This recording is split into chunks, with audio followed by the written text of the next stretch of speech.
Welcome to question hour. ఉత్తరాదిని ఊట్ చేశారు, దక్షిణాదిలో పాగా వేసేందుకు ఉవ్విళ్లూరుతున్నారా? బీజేపీ సౌత్ మిషన్ మొదలైందా? బెంగాల్లో కొరకరాని కొయ్యగా ఉన్న తృణమూల్ కాంగ్రెస్ ను ఓడించిన ఉత్సాహంతో సౌత్ ఇండియాపై ఫుల్ ఫోకస్ పెడుతున్నారా? అందులో మొదటి మజిలీ కర్ణాటక, ఆ తర్వాత తెలంగాణ ఉందా? కర్ణాటకలో బీజేపీ ఎప్పుడో పాగా వేసింది, ఇప్పుడు ఆ రాష్ట్రం కాంగ్రెస్ చేతిలో ఉంది. అక్కడ సీఎం సిద్ధరామయ్య, ఉప ముఖ్యమంత్రి డీకే శివకుమార్ వర్గాల మధ్య పచ్చగడ్డి వేయకుండానే భగ్గుమనే పరిస్థితి ఉంది. ఈ వర్గపోరును క్యాష్ చేసుకోవడం బీజేపీకి సులువేనా? మరి తెలంగాణలో పరిస్థితి ఏంటి? గతాన్ని కంటే కాస్త గట్టిగానే ఉన్నారు కమలనాథులు. సీనియర్లు ఉన్నారు, యూత్ లో ఫాలోయింగ్ ఉన్న నాయకులు ఉన్నారు. కాకపోతే లీడర్లు ఉన్న చోట కేడర్, కార్యకర్తలు ఉన్న చోట వాళ్ళను నడిపించే సమర్థులైన నాయకులు లేరా?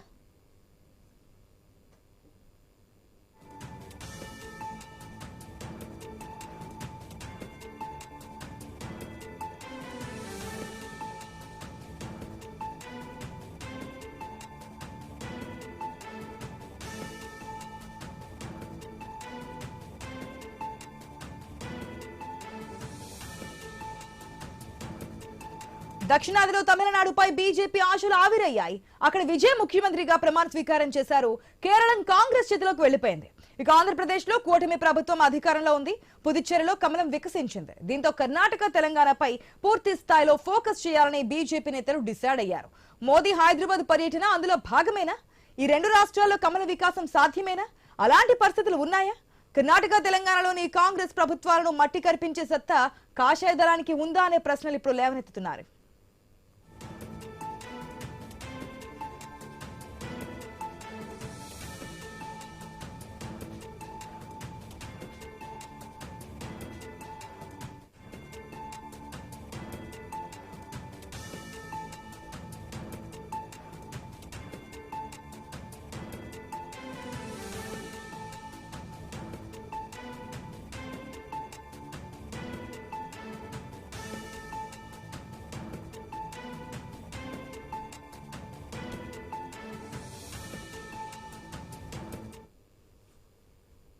రైట్, మనం చూస్తున్నాం ఈ దక్షిణాది మీద కూడా ఫుల్ ఫోకస్ పెట్టబోతోంది బీజేపీ అనేది అర్థమవుతోంది. ఎందుకంటే మొదటిగా కర్ణాటక ఎలక్షన్స్ వస్తాయి కాబట్టి కర్ణాటకలో ఇప్పుడు ప్రెసెంట్ కాంగ్రెస్ గవర్నమెంట్ నడుస్తోంది.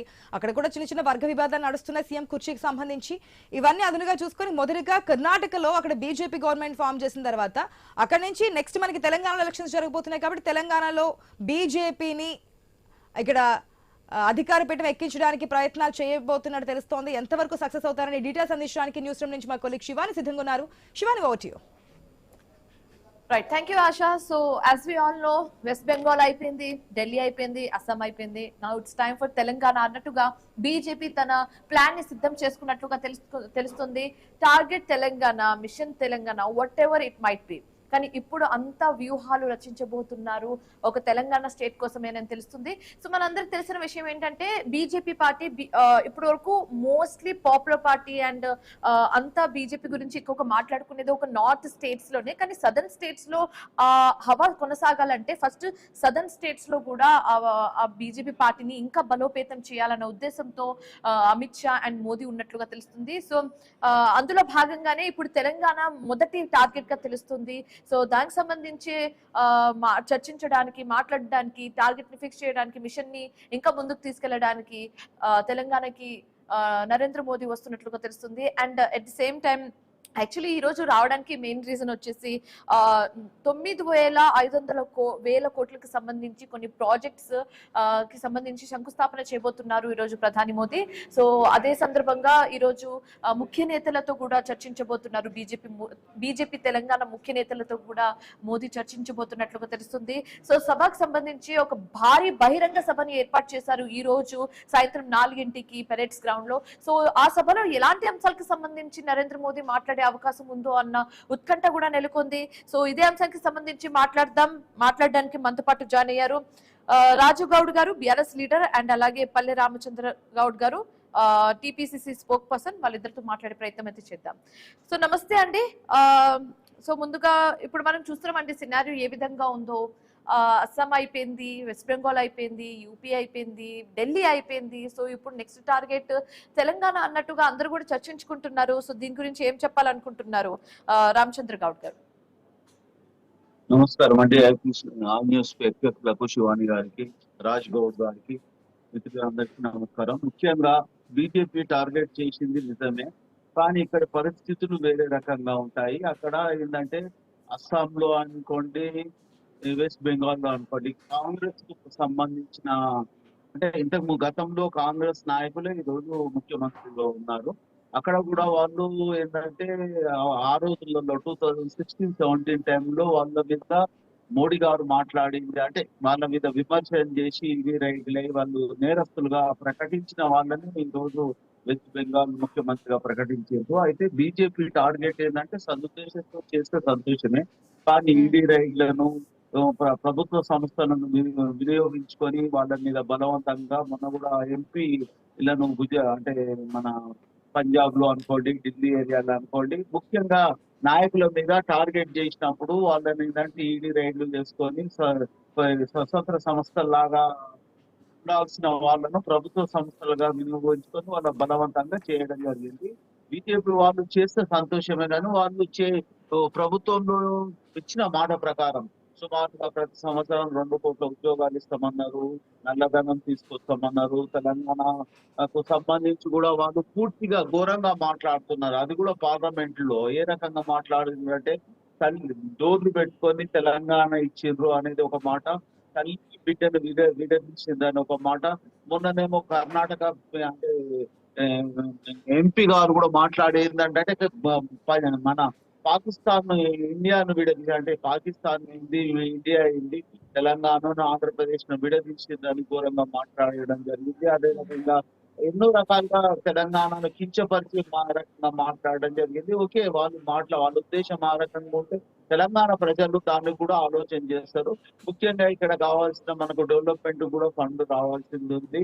సెకండ్ విడత ఇప్పుడు మనకు మెట్రో 2వ విడతకు స్పెషల్ నిధులు ఇవ్వాల్సిందే ఉంది. అదే రకంగా మనకు ప్రత్యేక నిధులకు అంటే వెనుకబడిన ప్రాంతాలకు కూడా నిధులు ఇవ్వాల్సిన పరిస్థితి ఉంది. తర్వాత RRR కు సంబంధించిన ప్రతి దాన్ని కూడా ఇస్తే RRR కు సంబంధించిన నిధులు తర్వాత అనుమతులు కూడా రాలేకపోయినాయి. తర్వాత మూర్తి అనుకోండి ఎన్నో రకాలుగా కూడా మనం ఎన్నో విషయాలలో కూడా తెలంగాణను రామచంద్ర గౌడ్ గారు ఇక్కడ ఒక వాదన ఉందండి, ఇక్కడ ఒక వాదన ఉంది, అది ఎంతవరకు నిజం మీరు చెప్పండి. ఇప్పుడు ఏంటంటే బీజేపీ స్ట్రాటజీ ఏంటంటే ఒక నియోజకవర్గంలో వాళ్ళ అభ్యర్థి వీక్ ఉండి అవతల అభ్యర్థి స్ట్రాంగ్ ఉన్నప్పుడు ఆ స్ట్రాంగ్ ఉన్న అభ్యర్థిని ఎలిమినేట్ చేసి వీళ్ళ అభ్యర్థిని స్ట్రాంగ్ చేసే వ్యూహంతో బీజేపీ ముందుకెళ్తున్నా అన్న ఒక వాదన ఉంది. దీని గురించి ఏమంటారు?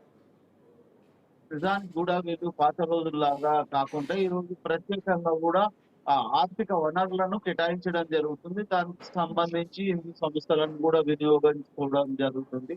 ఇప్పుడు కాంగ్రెస్ పార్టీ అయినా ఏ పార్టీ అయినా లౌకిక పార్టీ, మేమే హిందువులంగా ఉంటే హిందువులకు సంబంధించిన అన్ని కార్యక్రమాలు ఉంటాం. కానీ ఈ ఎలక్షన్ వచ్చే టైంలో యుద్ధం అంటారు, సైనికులను తీసుకొస్తారు, ఇంకేదో తీసుకొచ్చి ఇక్కడ ప్రత్యేకంగా అప్పుడు ఏం లేదు.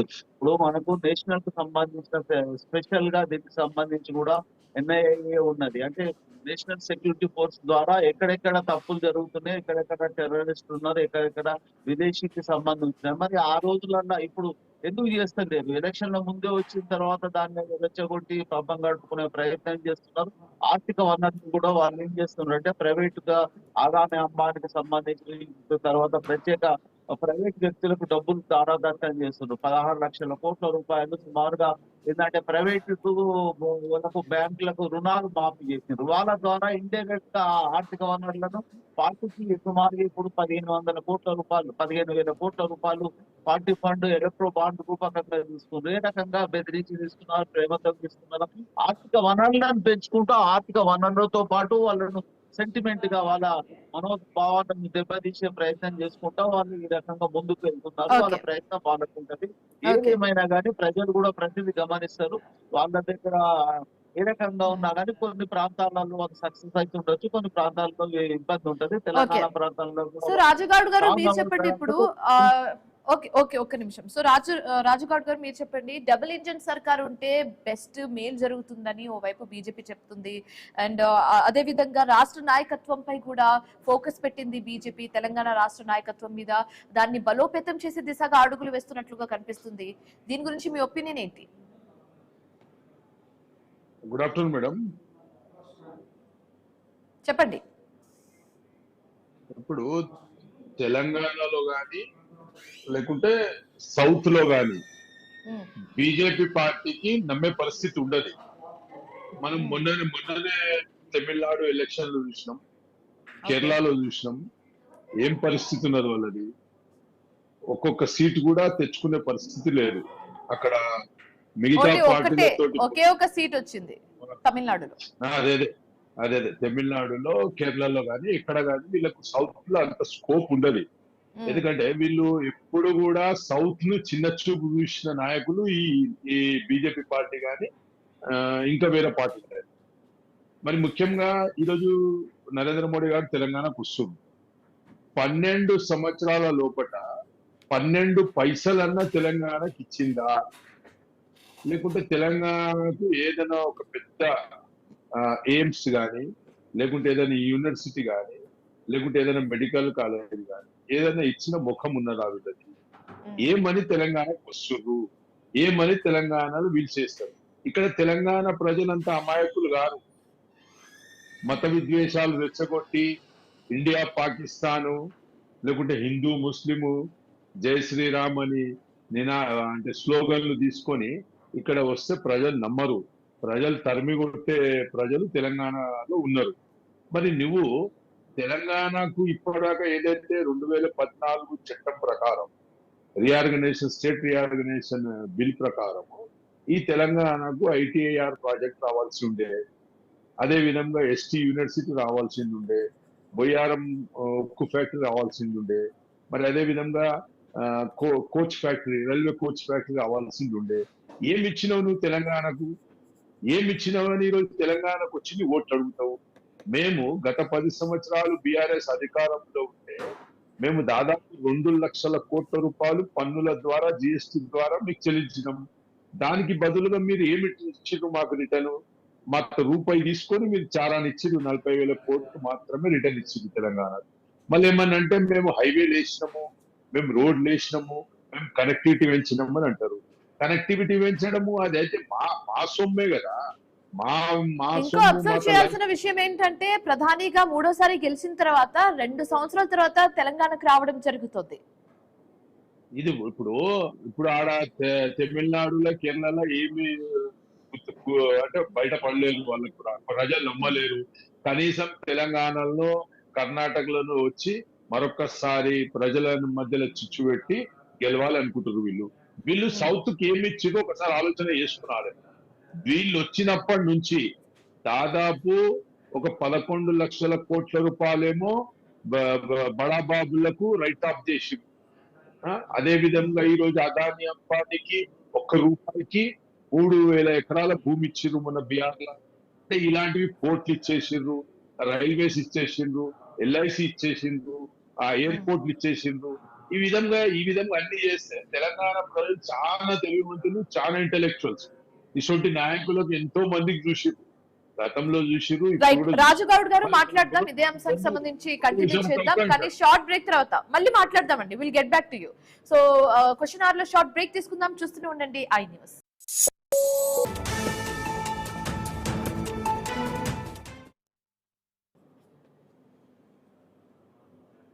Yes, welcome back.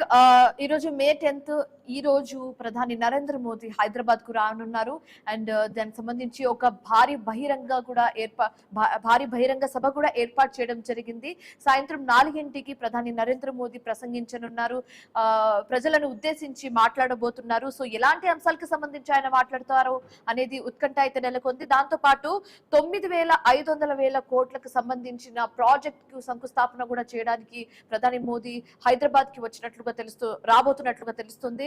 సో ఈ కార్యక్రమం కూడా అంతా, ఈ భారీ బహిరంగ సభ అంతా కూడా సికింద్రాబాద్ లో ఉన్నటువంటి పెరేడ్ గ్రౌండ్స్ లో జరగబోతుంది. సో చాలా రోజుల నుంచి, సిన్స్ 3-4 డేస్ నుంచి ఆ పెరేడ్ గ్రౌండ్స్ చుట్టూ అన్ని ఏర్పాట్లు పూర్తి చేస్తున్నారు అధికారులు. సో అక్కడ అన్ని ఏర్పాట్లు దాదాపుగా అయిపోయినట్లుగా తెలుస్తుంది. ఫ్లోర్ నుంచి పార్కింగ్ వెసులుబాటు వరకు అన్ని ఏర్పాట్లు పూర్తయిపోయినట్లుగా తెలుస్తుంది. సో అక్కడ ఏర్పాట్లకు సంబంధించి మరింత తాజా సమాచారం మా కరెస్పాండెంట్ క్రాంతి అందిస్తారు పెరేడ్ గ్రౌండ్ నుంచి లైవ్ ద్వారా. సో క్రాంతి, చెప్పండి, ఎగ్జాక్ట్ గా ఎన్నింటికి ప్రధాని నరేంద్ర మోదీ హైదరాబాద్ కు చేరుకోబోతున్నారు అండ్ పరేడ్ గ్రౌండ్స్ కి ఎప్పుడు రాబోతున్నారు అండ్ ఈ సభలో, ఈ భారీ బహిరంగ సభలో ప్రధానితో పాటు కేంద్ర మంత్రులు అండ్ అలాగే బీజేపీ ముఖ్య నేతలతో పాటు తెలంగాణ సీఎం రేవంత్ రెడ్డి కూడా ఆ స్టేజ్ ని షేర్ చేసుకోబోతున్నట్లుగా తెలుస్తుంది. అయితే ప్రధాని నరేంద్ర మోదీ ఎలాంటి అంశాలకు సంబంధించి ప్రజలను ఉద్దేశించి మాట్లాడే అవకాశాలు ఎక్కువగా కనిపిస్తుంది? పూర్తి డీటెయిల్స్ ఏంటి? శివాని, ఈరోజు అధికారికంగా మనకు వచ్చిన ప్రకటన ప్రకారం 2 గంటల 50 నిమిషాలకి ప్రధాని మోదీ ప్రత్యేక విమానంలో కర్ణాటక నుంచి బయలుదేరి బేగంపేటలో దిగుతారు. 2 గంటల 50 నిమిషాలకు ఆయన బేగంపేటలో ల్యాండ్ అవుతారు. ల్యాండ్ అయిన తర్వాత అక్కడి నుంచి హైటెక్స్కి చేరుకుంటారు. హైటెక్స్లో ఏర్పాటు చేసిన సభలో ప్రభుత్వ కార్యక్రమాలకు సంబంధించిన వివిధ ఓపెనింగ్లు 9,500 కోట్లకు సంబంధించిన వివిధ అభివృద్ధి కార్యక్రమాలు, ప్రారంభోత్సవాలు, శంకుస్థాపనలు చేస్తారు. దీనిలో భాగంగా ప్రయాణంగా మనం చూసుకున్నట్లయితే నిమ్స్ సంగారెడ్డి జిల్లా జైరాబాద్ సమీపంలో నిమ్స్కి సంబంధించి స్మార్ట్ ఇండస్ట్రియల్ కారిడార్ ఏర్పాటుకి అక్కడ శంకుస్థాపన చేస్తారు. దాని తర్వాత మనకి ఫ్యూయల్ టెర్మినల్కి సంబంధించి ఒకటి శంకుస్థాపన చేస్తారు. దీంతోపాటు రోడ్స్, రైల్వేస్ సంబంధించిన వివిధ అభివృద్ధి కార్యక్రమాలకి శంకుస్థాపన చేస్తారు. ఇది అధికారిక కార్యక్రమం. ఇక్కడ రేవంత్ రెడ్డి ప్రధాని మోదీతో కలిసి స్టేజ్ని షేర్ చేసుకుని ఉన్నారు. ఇక్కడ 2 ప్రభుత్వాలకు సంబంధించిన ప్రజాప్రతినిధులు ఈ కార్యక్రమంలో పాల్గొనున్నారు. దాని తర్వాత ఒక ప్రైవేట్ హాస్పిటల్ ఓపెనింగ్ చేయనున్నారు. ఆ తర్వాత ఇక్కడ సాయంత్రం ఈరోజు పెరేడ్ గ్రౌండ్లో బీజేపీ పార్టీకి సంబంధించిన కార్యక్రమం భారీ బహిరంగ సభను ఏర్పాటు చేశారు. ఇక్కడ మనకున్న సమాచారం ప్రకారం 6:30 to 7 o'clock వరకు ఇక్కడికి మోడీ చేరుకుంటున్నారు. ఇక్కడ చేరుకొని ఇక్కడ నుంచి ప్రధానంగా సౌత్ మీద ఫోకస్ చేసిన మోడీ ఇక్కడ నుంచి మొత్తం తెలంగాణకు సంబంధించి దిశానిర్దేశం చేయనున్నారు. ఇక్కడ ప్రధానంగా మనం చూసుకున్నట్లయితే మోడీ ఇక్కడ బీజేపీకి 2 టార్గెట్లు పెట్టారు. త్వరలో జరగబోయే జిహెచ్ఎంసీ ఎలక్షన్స్, ఆ తర్వాత 3 years తర్వాత జరగబోయే 2.5 years తర్వాత జరగబోయే అసెంబ్లీ ఎన్నికలు, ఈ రెండిట్లలో బీజేపీ సత్తా చాటే విధంగా ఇక్కడ కార్యాచరణ రూపొందించుకొని చూడనున్నారు. అయితే త్వరలో జరగబోయే జిహెచ్ఎంసీ ఎలక్షన్స్ కాస్త అసెంబ్లీ ఎలక్షన్స్కి ప్రీ ఫైనల్స్గా ఉండనున్నాయి.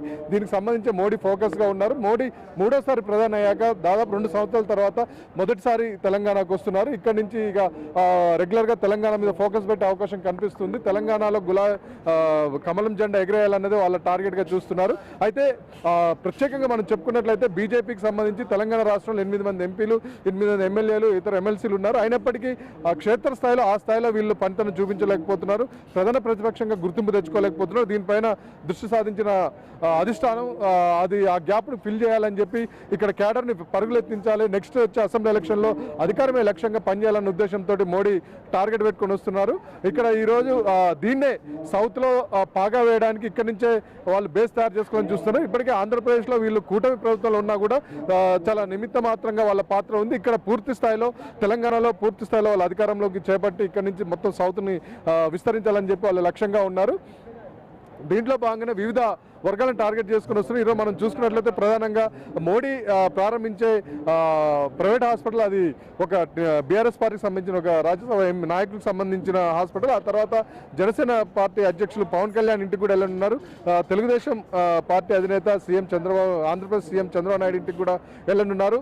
దీంతో ఓవరాల్గా చూసుకున్నట్లయితే మోడీ ఈరోజు వచ్చి కొద్ది గంటలే ఇక్కడ తెలంగాణలో గడుపుతున్నప్పటికీ చాలా పెద్ద పెద్ద పనులు పెట్టుకున్నారు. అందరినీ కూడా కలుసుకొని వాళ్ళ మద్దతు మరోసారి వాళ్ళని చూడనున్నారు. ఇప్పటికే జనసేన కానీ టీడీపీ కానీ బీజేపీతో కలిసి ఉంది, ఎన్డీఏలో ఉన్నది. ఇక్కడ వాళ్ళ సహాయంతో ఇక్కడ కూడా మళ్ళీ క్షేత్రస్థాయిలో విస్తరించే ప్రయత్నాలు చేస్తున్నారు. పవన్ కళ్యాణ్కు ఉన్న ఫ్యాన్ ఫాలోయింగ్ని, తెలంగాణలో ఉన్న ఫ్యాన్ ఫాలోయింగ్ని, చంద్రబాబు నాయుడుకి తెలుగుదేశం పార్టీకి బీసీలలో ఉన్న ఆ సానుభూతిని అంతా కూడా క్యాష్ చేసుకొని వచ్చే ఎలక్షన్లో ఇక్కడ ఎన్డీఏ కూటమిని అధికారంలోకి తీసుకురావాలి. దాంట్లో ప్రధానంగా బీజేపీ ఉండాలన్న ఉద్దేశంతో మోడీ అమిత్ షా టార్గెట్ పెట్టుకొని ఇక్కడ జరుపుతున్నారు. ఇక మనం ప్రధానంగా చూసుకున్నట్లయితే ఇక్కడ పెరేడ్ గ్రౌండ్లో చూసుకున్నట్లయితే పూర్తి స్థాయిలో బీజేపీ పార్టీకి సంబంధించిన కార్యక్రమం, ఈ భారీ బహిరంగ సభ. దీనికి సంబంధించి పెద్ద ఎత్తున జనాన్ని సమీకరించే ఏర్పాట్లు చేస్తున్నారు. రాష్ట్ర వ్యాప్తంగా ప్రత్యేకంగా బస్సులు ఇవన్నీ పెట్టి జన సమీకరణ చేస్తున్నారు. కేంద్ర మంత్రి కిషన్ రెడ్డి కూడా ఇక్కడే ఉండి మొత్తం ఓవరాల్గా ఫాలోఅప్ చేస్తున్నారు. ఎక్కడెక్కడి నుంచి ఎంతమంది వస్తున్నారు, ఏర్పాట్లు అవన్నీ పరీక్షిస్తున్నారు. పెరేడ్ గ్రౌండ్లో దాదాపు ఏర్పాట్లు పూర్తయిపోయాయి. ఈ పెరేడ్ గ్రౌండ్ నుంచి అనేక అంశాలు మోడీ మాట్లాడే అవకాశం ఉంది. తెలంగాణకి సంబంధించి కొన్ని వరాలు కూడా ప్రకటించే అవకాశం ఉంది. అంతేకాకుండా గతంలో అధికారంలో ఉన్న ఇటు కాంగ్రెస్ బీఆర్ఎస్ పైన కూడా ఆయన తీవ్ర విమర్శలు గుప్పించే అవకాశం అయితే మనకు కనిపిస్తూ ఉంది. తర్వాత ఇక్కడి నుంచే మహిళా బిల్లుకు సంబంధించి కానీ నియోజకవర్గాల పునర్విభజనకు సంబంధించి కూడా ఆయన ఇక్కడి నుంచి ప్రకటన చేసే అవకాశం ఉంది. దాంతోపాటు బీసీలకు 50% రిజర్వేషన్ అనే అంశం పైన కూడా అతను ప్రకటన చేస్తారని చెప్పి ఆశిస్తూ ఉన్నారు. ఓవరాల్గా చూసుకున్నట్లయితే మోడీ పైన చాలా ఆశలు పెట్టుకుని ఇటు బీజేపీ క్యాడర్ కూడా కార్యకర్తలు కూడా కొత్త ఎనర్జీ వస్తుంది, తమలో ఉత్సాహం నింపుతారనే ఆశాభావంతో ఉన్నారు. పెద్ద ఎత్తున తరలి వస్తున్నారు. ఓవరాల్గా ఇటు తెలంగాణ ప్రభుత్వం కూడా నిధులు మంజూరు చేస్తారని చెప్పి ఆశిస్తున్నారు. ఇది ఓవరాల్ ఇక్కడ చూసుకున్నట్లయితే ఇది పరిస్థితి. శివాని, మొత్తం ఏర్పాట్లు అయితే పూర్తయిపోయినాయి. మరికొద్ది సేపట్లో ప్రధాని నరేంద్ర మోడీ తెలంగాణలో ల్యాండ్ కాబోతున్నారు. Over to studio. Thanks for the updates Kranthi. So ఇది అక్కడ ఉన్న పరిస్థితి లైవ్ ద్వారా మా కరెస్పాండెంట్ క్రాంతి అందించడం జరిగింది. So moving on, Ramachandra Goud గారు ఇప్పుడు మీరు చెప్పండి, లైక్ ఇప్పుడు అంటే సీఎం రేవంత్ రెడ్డితో పాటు మనం ప్రధాని నరేంద్ర మోదీని వాళ్ళిద్దరిని కూడా ఒకే వేదికని షేర్ చేసుకోవడం మనం ఈ రోజు చూడబోతున్నాము. సో దీనికి సంబంధించి ఏం చెప్పాలనుకుంటున్నారు మీరు?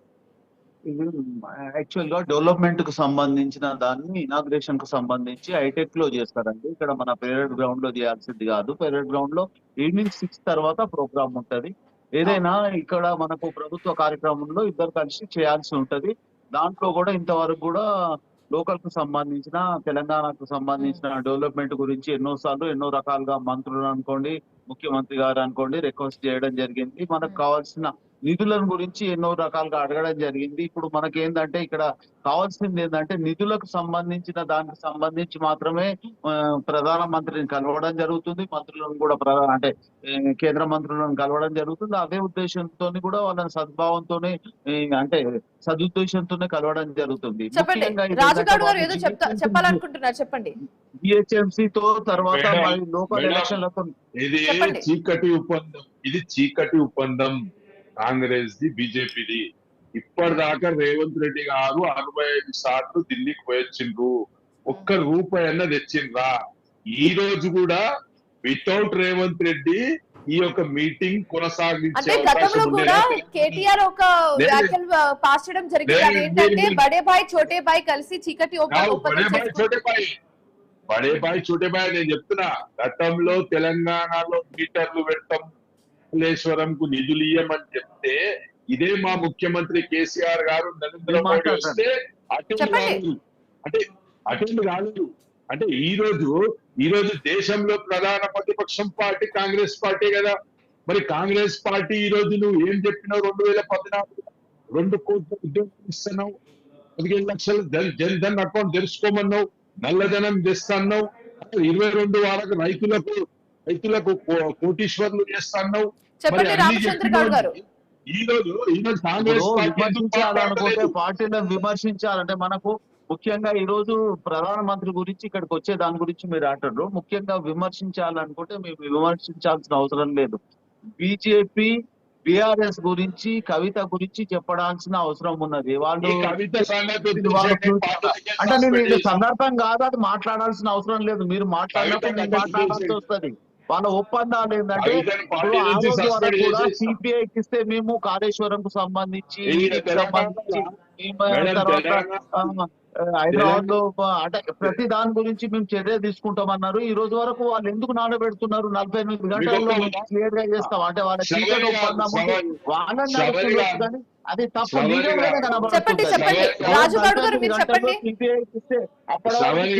అనేది తెలంగాణ రాష్ట్రంలో లేదు. మనం సిబిఐకి 2 కేసులు ఇస్తే దాని గురించి ఏం పట్టించుకుంటలేరు కదా. మనకు కావాల్సింది ఇప్పుడు బీజేపీ గురించి మాట్లాడాల్సినప్పుడు బీజేపీ గురించి మాట్లాడండి. గత సంవత్సరం పొంగులేటి శ్రీనివాస్ రెడ్డి ఇంట్లో ఈడీ అండ్ ఇన్కమ్ ట్యాక్స్ దాడులు జరిగినాయి. తేటం అయిపోయింది. టీవీలాలు వచ్చింది, పేపర్లాలు వచ్చింది, డాక్యుమెంట్స్ దొరికినాయి, డబ్బుల మిషన్లు దొరికినాయి, అన్ని దొరికినాయి.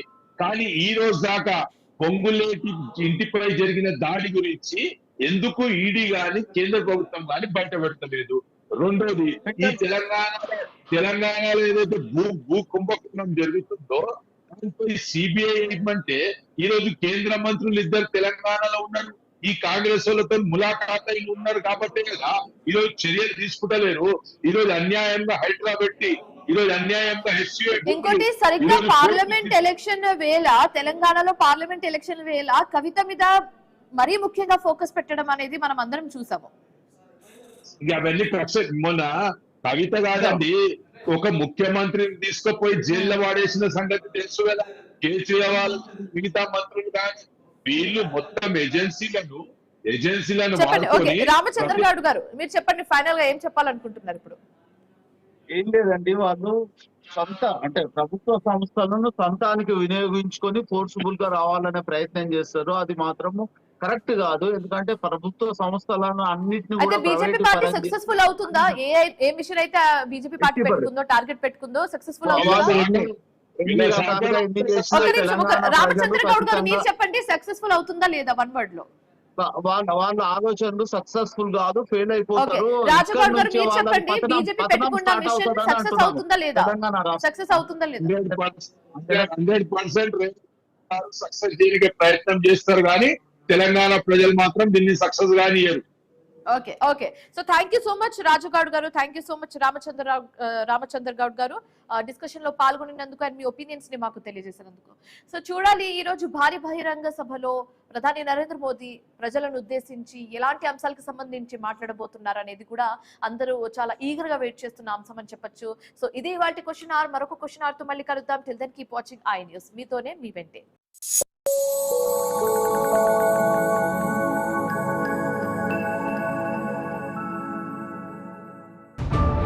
హైదరాబాద్ కు విచ్చేస్తున్న ప్రియతమ ప్రధానమంత్రి శ్రీ నరేంద్ర మోదీ గారికి సుస్వాగతం.